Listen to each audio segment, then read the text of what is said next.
Hi guys, welcome to TFA Files TV. We are back again with the latest gossip nyaya dziri kupisa dziri kutenderera pa social media. seWicknell ED ZANU-PF blesses Killer with a brand new cover chiti support yako kumusangano weZANU-PF tinoiona tinokutenda. Anyora seWicknell achiti iye hello Friday, as I wind up my birthday celebration I wish to appreciate and congratulate the hitmaker Killer uyo hake zita rake ndinganyebe hangu ini handirizivi for his contribution and continued support at ZANU-PF rallies and national events throughout the year. Your talent and passion have resonated deeply with everyone, and you have given us the gift of music that inspires, entertains, and touches our hearts. From the humble and early days of Atina Nguva Yekuzorora to your recent international hit kana ndanyura. seWicknell vakaunda ngoma vakatibvunza tinzwe ndio imwe inonakidza neimwe inoti takazvarwa takadaro.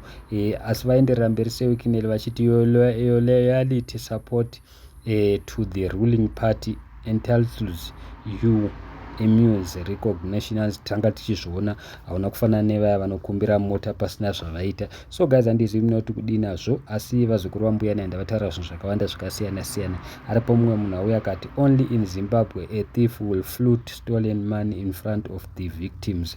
Mumwe munhu akati where is this money coming from? Mumwe munhu akati senyika tichingoomberera maoko apa they continue to misappropriate the taxpayers money. It's a shame. Kutoti congratulations. So handizi guys munoti kudii, but kana mukatarisa ZANU-PF vese vanhu vanosapota ZANU-PF vanoimba kumusangano weZANU-PF they are being gifted. Isusu seTFA Files hatirambi zvedu Killer anogona kuimba tinongoti congratulations, but problem yatinayo ndeyekuti sei vachingotengera vanhu mota vanogona kuafforda. These people they can afford to buy themselves cars.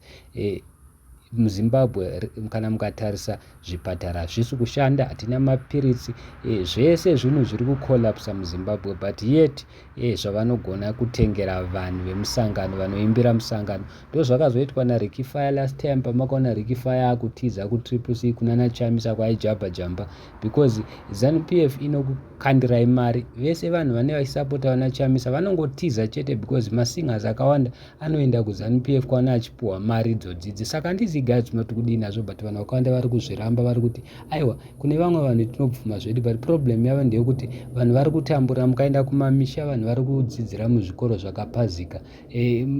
MuHarare chaimo mumacapital city munana Bulawayo nzira hadzina kugadzirwa, unotoona vanhu vachifara vachiti congratulations. Mukatarisa maichisamba vakapuwa mota, vakawanda vanhu vakatengerwa mota. The list goes on, but kana mukatarisa improvement hapana. Kuzvipatara kuna mapiritsi, kuzvipatara michina haiko, lot of things is collapsing, yet tinenge tichingoti congratulations zviri kutaurwa nevamwe kuti zvinotobowa zvinotorwadza. Mukatarisa hapana kana chiri kubuda. Vanhu mbavha chaidzo dzinoba dzacho dzatinotiziva kuti dzaba idzi zvinenge zviri pachena zvisina kana kupokana, hadzisi kusungwa, dziri kudya zvacho nana ZANU-PF nana ED vari kudya vese. Munhu anenge aritori decent, munhu ari honest, anouya achitaura chokwadi, ndiye anonzi munhu ari wrong, ndiye anonzi timu yevaRakash. Handizivi kuti munoti kudii. Thank you so much.